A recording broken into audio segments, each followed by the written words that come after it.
there's none on this side. Yeah, you see the, yeah, no, it's like it goes. I mean, I'll trust you. It's your bike, so. Oh yeah, yep. Okay. Yeah, let's go see if we can find it.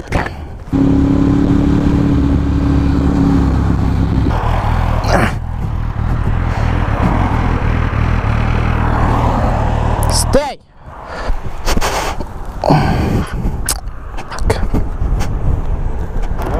Yeah, so it. Yeah, it looks like it's in one piece though. I'm sorry, man. Oh, dude, I mean, it's not like you meant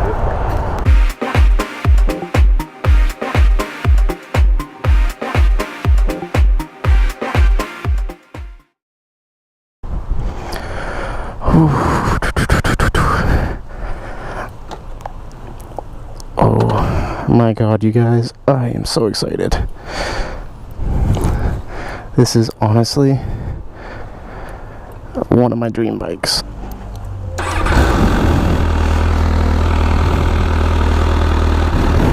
Whew.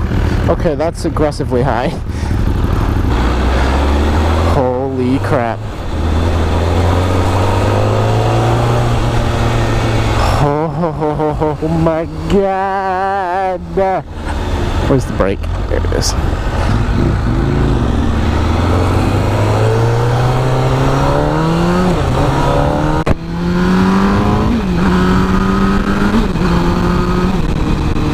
Hey everyone, don't mind me, I am completely shaking right now. This is absolutely amazing. So what we have here today, I'm going to be doing a review on a 2007 MV Agusta F4. God, this bike is gorgeous, gorgeous, gorgeous.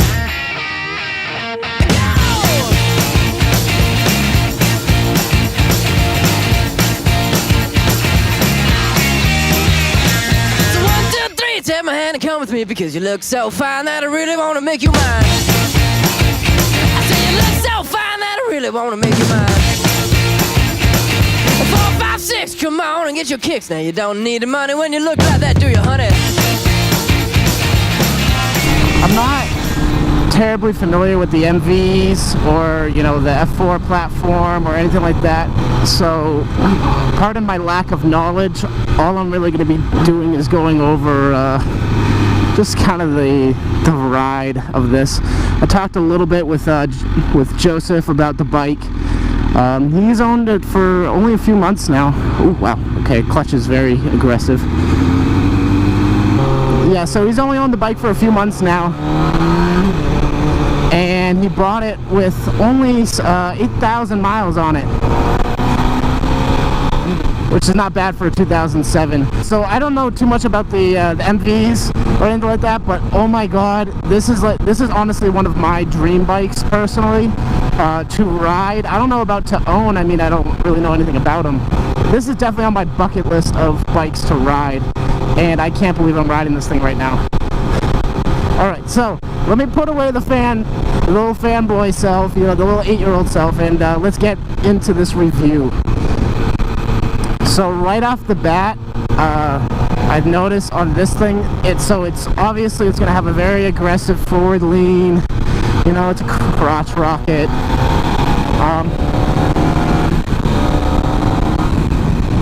I'm not even nearly opening it up right now.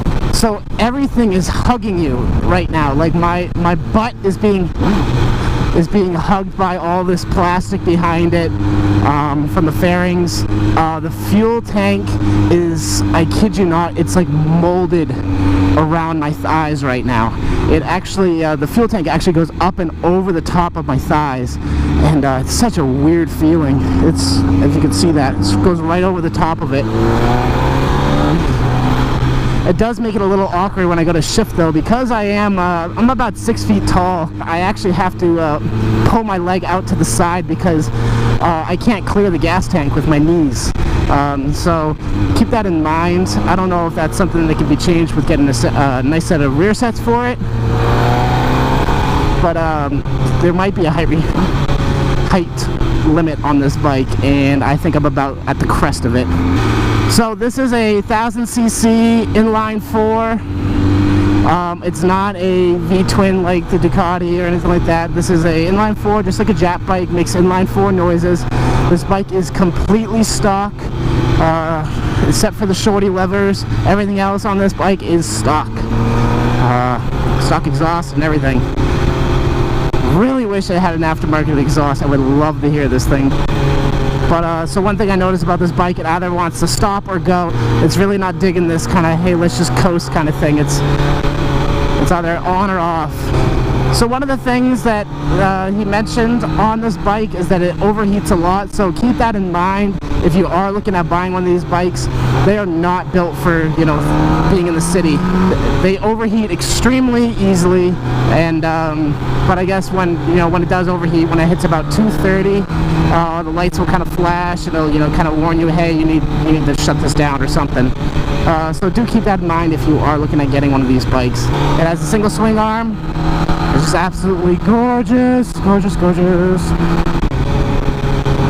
And I love this gauge setup. So this is a little bit older. This is an 07, so it's still got the analog tack, which I love, and then it's got the the digital speed and engine temp trip.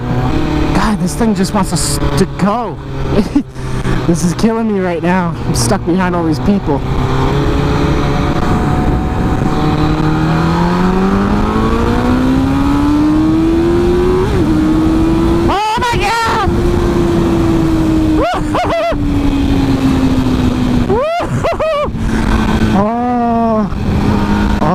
God. Oh, my heart's racing.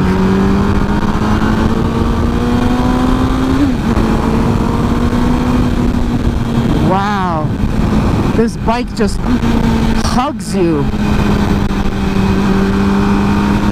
You know, when you rip on that gas, it's like, no, you're coming with me. Oh, it sounds so good. So, like I had stated earlier, this is an inline 4, 1000 cc's. As far as maintenance on these things, we didn't get too in depth talking about the maintenance. However, what we did cover was just kind of like the maintenance intervals on it. So, these do need to have the valve check at 7,000 miles, very similar to my 848, where it's 7,500 for the valve check. It has timing chains, not a belt, so those don't need to be touched apparently. But then again, just keep in mind, guys, I'm no MV expert. Please do your research. I'm just going off of what Joseph told me. So one of the things I'm not digging on this is the rear sets. If I were to get this bike, I would definitely need a different set of rear sets, only because it's just my feet and my knees aren't clearing the gas tank right now. So as far as comfort goes, everything that's hugging me right now, everything that's around my butt and my legs is all plastic, and it is hot. My butt is getting very hot right now. There's a lot of heat soak coming through the seat, but I don't care. I'm having an absolute blast. I had to imagine on a hotter day this would be miserable. However, it's only about 75 degrees right now here in Central Virginia. I can't complain. This is absolutely awesome riding weather. The seat, there really isn't much to it. Like me sitting on it right now, it really feels like I'm sitting on just a plastic seat. If you were to go sit on a horse on a carousel, that's kind of what it feels like right now. It's very plastic. There's zero support. He said on the longer rides where you're cruising and stuff, it's absolutely miserable. But, when you're banging it through corners and stuff, it is a lot of fun. I can see that. This is hugging me so nicely, and I feel way too confident going into bends right now with this bike. God, this thing is amazing. So it's definitely not the most comfortable, by no means whatsoever. But show me a sport bike that is. Granted, I have been riding on the Ducati for 4 hours today before I did this review, and so my back is killing me right now. This bike is so cool. I'm nerding out right now. Rev matching is pretty easy, but you can tell it's definitely, the clutch on this is very aggressive. The clutch and the transmission. Doing those shifts, you can really feel, oh God, that rear brake, man. I do not like that rear brake. It is so awkwardly placed.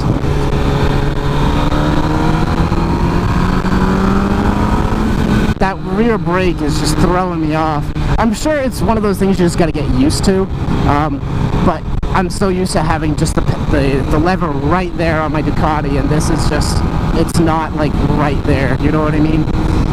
So it's kind of awkwardly out of the way. It's lower, it's just lower than the peg, so it's like, you really gotta dig your toe into it to get it.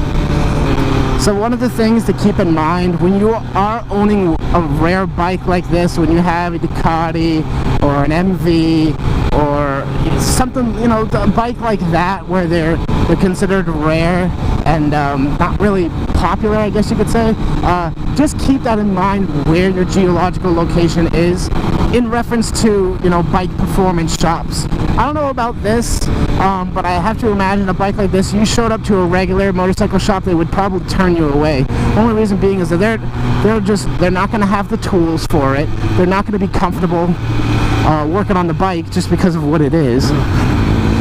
And same thing with my Ducati. I really can't take it to a regular shop if I want, you know, bike specific work done to it, anything electrical or valves or anything like that. You really got to find a shop that's willing to dig into that bike and is confident in doing the work. So he does all his own work himself. I guess he works on you know, Italian race cars and everything like that. So he's used to doing all that you know, fancy stuff, and you know, he does it for a living, so he has no issue you know, working on this bike. But I have to imagine that the maintenance on this thing, like the Ducati, you're gonna pay for it, you know, unless you do it yourself. The only way I justify it is just how I justify riding my Ducati. It is so much fun, and you get what you pay for. I would also like to remind people, even though this kind of should go without saying, this is not a starter bike. This is not a good first bike to learn on. Please keep that in mind. You know, all these 16-year-old kids watching this right now. Oh my God, MV Agusta! Don't. Wait till you've ridden for a while. This is by no means a starter bike. I mean, this is a big bike even for me. And I've been riding for a couple of years right now, and I find this bike very daunting.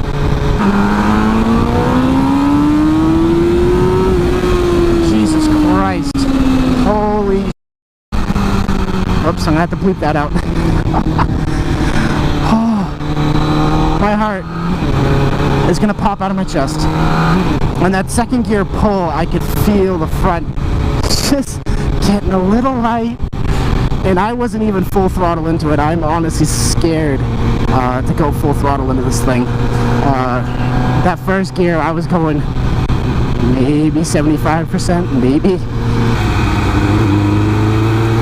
So it feels very light, very nimble right now. It's nice.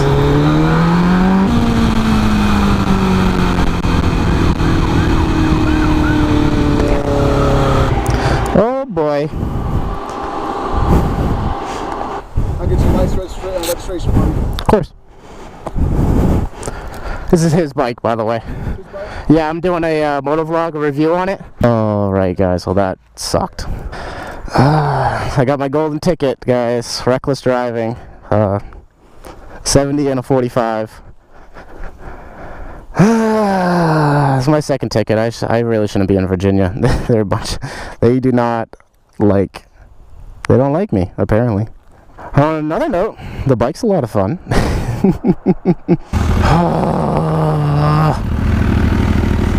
Crap. Anyways, let's get back to the review. Keep in mind, if you're getting one of these bikes, you will hit 70, no problem whatsoever. It'll creep up on you real quick. So if you're not really a responsible rider, expect to get lots of tickets. Like we just got. And just like that, that's already 50, and I was granny shifting it and everything, and I'm already up to the speed limit. Wow, this ticket really put a downer on my on my mood right now. So we're just going to go over a quick recap of everything, just kind of the pros and cons list. So Pro, it is amazingly fun. Pro is gorgeous. Pro, it's an inline 4, it's not a V-twin, so it's not terribly complicated to work on once you get the fairings off. Pro, it's quick. Pro, it's great. This would be a great, you know, track bike. Pro, the cluster, I love the cluster setup with the mix of the analog and digital. That's awesome. Pro, everything is like hugging me right now. You know, the seat in the rear is hugging me, the fuel tank's hugging me, everything like that. Now the con list. Probably one of the biggest is the aftermarket following for these is next to nothing. I guess it's really hard to find aftermarket parts for it, and some of them just plain don't exist. Con is the pegs. I'm not a fan of the pegs. They're a little bit too high for me. I'm about 6 feet tall, so my knee keeps smacking the gas tank whenever I have to shift. Not a huge fan of that. Con, the mirrors, you gotta kind of do a little bit of a dance, but I really haven't been on a motorcycle yet with stock mirrors where you can see behind you. Con, the heat soak coming through the seat right now is pretty extravagant. Definitely giving you a nice warm butt. Con, it's just not terribly comfortable, but again, it is what it is when you buy this kind of bike. And lastly, con, cop magnet. Okay, that's my fault. Honestly, it sounds like the list is pretty even. There's a lot more pros. I really just can't think of them off the top of my head. So all in all, this is an amazing bike. It's kind of, honestly, everything I expected and more, which is really nice. Like I said, I really didn't know a whole lot about these bikes, but it's always been kind of like, oh, MV Agusta F4, oh my god, so pretty, I want it. I would love to own one of these bikes. I would have to do a lot more research on them before I end up purchasing it, but I guess the market, ever since the newer body style came out in the, I think he said it was 2010, I'm not, around then, I don't know exactly. Since the newer body style came out, these ones have been going down in price, and they're becoming more and more affordable. So if you are looking to get, the older generation F4, now's the time to do it. The market's dropping on them, so get them while they're cheap. Alright guys, since we're going to be taking it easy on the way back, really don't need 2 tickets in one day. Gonna kind of wrap up this video here, because if I keep recording and keep trying to push this bike, I'm gonna get in trouble again. So thank you all so much for watching this review. I know I really didn't go too in depth with the bike, and I apologize. I do encourage that you guys, if you are looking to get one of these bikes, do your homework, do your research, Google it, go talk in the forums and stuff like that, and really figure out if this is the right bike for you. I know that if I do ever end up wanting to purchase one of these, I'm going to need to do my homework. Make sure you check out some of my other moto vlogs, and also my motorcycle reviews. I do have a review on the beautiful 848 that Joe is riding on. That's my bike. So definitely check out that, and plenty of other reviews. And thank you all again, and as always, ride safe.